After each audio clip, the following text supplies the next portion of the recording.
Everything should be understood by reason.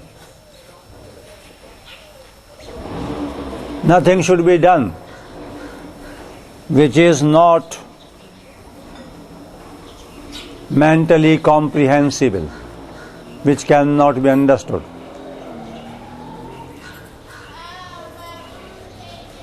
Many things are prevailing as a matter of tradition in this country.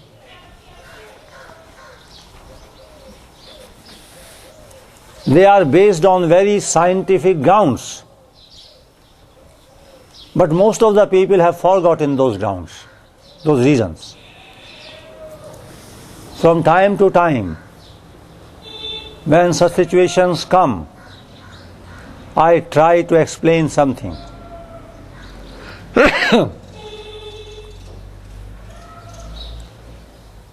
The rituals are not all without deep meaning.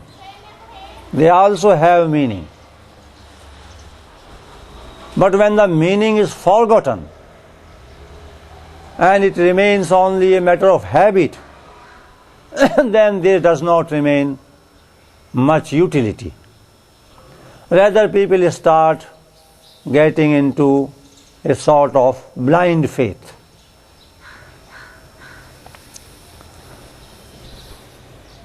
About this Karnyas and Hridayadinyas, it is given in the beginning of the Bhagavad Gita.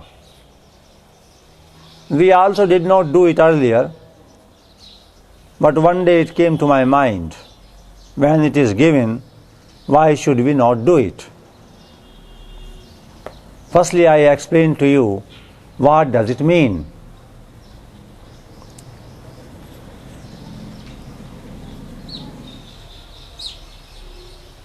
The theory is that whatever you want to become, in the beginning you have to assume you are that.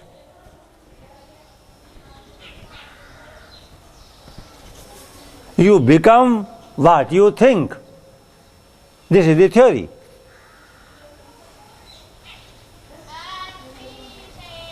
There is always a gap between the ideal and your present situation, your inner existence. There is always a gap. All spiritual practice is meant for bridging that gap. How to realize the ideal, how to become what we want to become. And it is for that all techniques are there, all methods are there.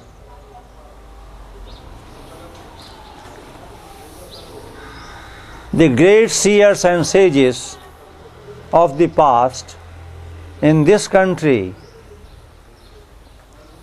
discovered and invented many techniques, many methods for the transformation of the inner quality of human beings.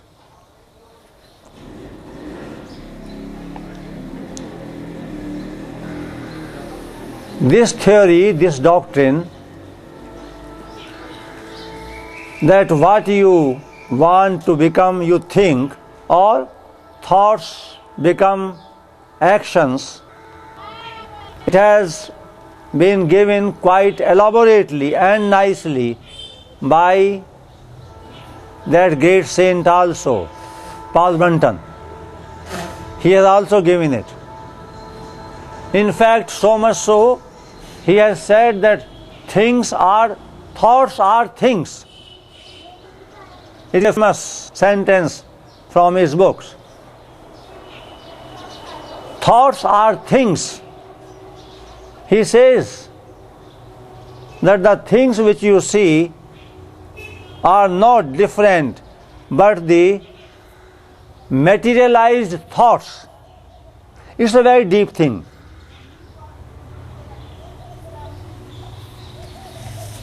They say that reality is one, and the same reality assumes different dimensions and shapes.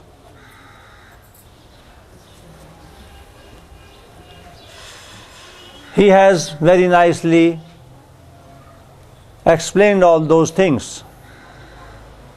And you all know, most of you know, why could he get the correct glimpse of ancient culture here? The reason was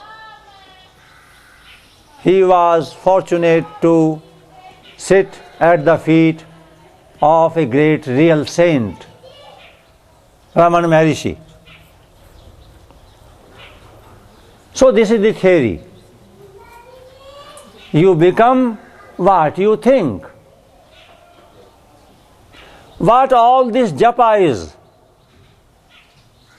You go on chanting some mantra, you become like that. You go on remembering Christ or Krishna or Ram, so that someday the qualities which were in them become yours. This is the theory. Here in this third item, Karanyas and Hridayadinyas, the technique evolved by the sages was, they said that all organs of the body are important at their place, but heart and hands are in some way more important. Eyes are important, ears are important, senses are important, but they came to the conclusion in some way the emotions and the capacity to work, they are very important, particularly for spiritual transformation. So they devised the technique, the method, that let us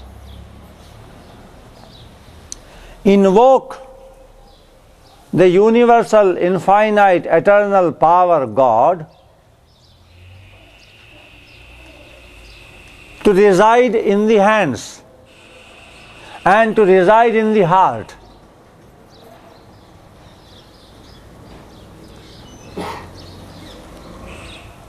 Karanyas, kar means hands, nyas means keeping, putting, having. In the hands, having that universal power. That universal power is everywhere. But these are techniques, methods. So, having that power, assuming that power to be primarily in the hands for performance of duty in the world, and having that power primarily in the heart, because God is found, God exists everywhere, but found through love in the heart. So karanyas means keeping in the hands. The method, invoking the power to reside in the hands. Hridayanyas, Hridayadinyas, another word. Adi means etc. The word is Hriday. Hriday means heart. Heart, etc. Etc. means the whole body itself. They are invoking in the whole body, but primarily too. So, inviting the power to reside in the hands and in the heart, etc. Oh, the universal power, let me be possessed by you. You possess me. You come, please come. For that, there is a particular type of method which is done. This is the explanation. Karanyas, Hridayadi Nyas.